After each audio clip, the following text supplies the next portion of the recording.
Samsung just announced the Galaxy A54, its new budget-friendly Galaxy phone. Compared to last year's Galaxy A53, the A54 has an updated design, a camera with larger pixels, and a new processor.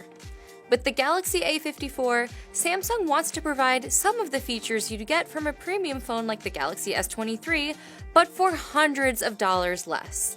We'll have to spend more time with it before we know if Samsung actually achieves that goal. But here's an early look at the device. The Galaxy A54 launches on April 6th and starts at $450, putting it in direct competition with Google's Pixel 6a. The biggest difference that's immediately noticeable compared to last year's phone is the Galaxy A54's new design. It inherits the floating camera setup found on the Galaxy S23, which means there's no more camera bump. This gives the back of the phone a neater look, in my opinion. The Galaxy A54 has a triple lens camera with a 50-megapixel main camera, 12-megapixel ultra-wide camera, and 5-megapixel macro camera. If you're familiar with the Galaxy A53, you might be wondering why the A54 has a lower resolution than the A53's 64-megapixel camera. Samsung says the wide camera sensor on the Galaxy A54 has larger pixels, so fewer pixels are needed. I thought the Galaxy A53's camera was okay for a phone of its price, but the Pixel 6a's was better.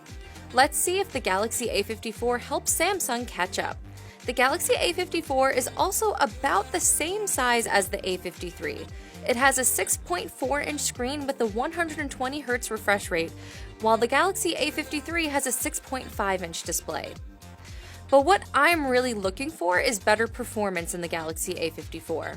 My biggest complaint about the Galaxy A53 was that it was sometimes a bit laggy.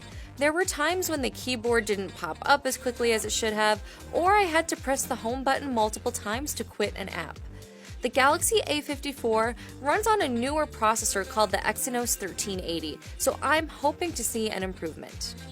But I'm glad to see the Galaxy A54 inherit some of the things I really liked about the A53, such as its 5,000 mAh battery and 4 generations of guaranteed Android upgrades. The Galaxy A54 doesn't seem like a huge leap over the A53, but if it offers better performance, it doesn't necessarily have to be.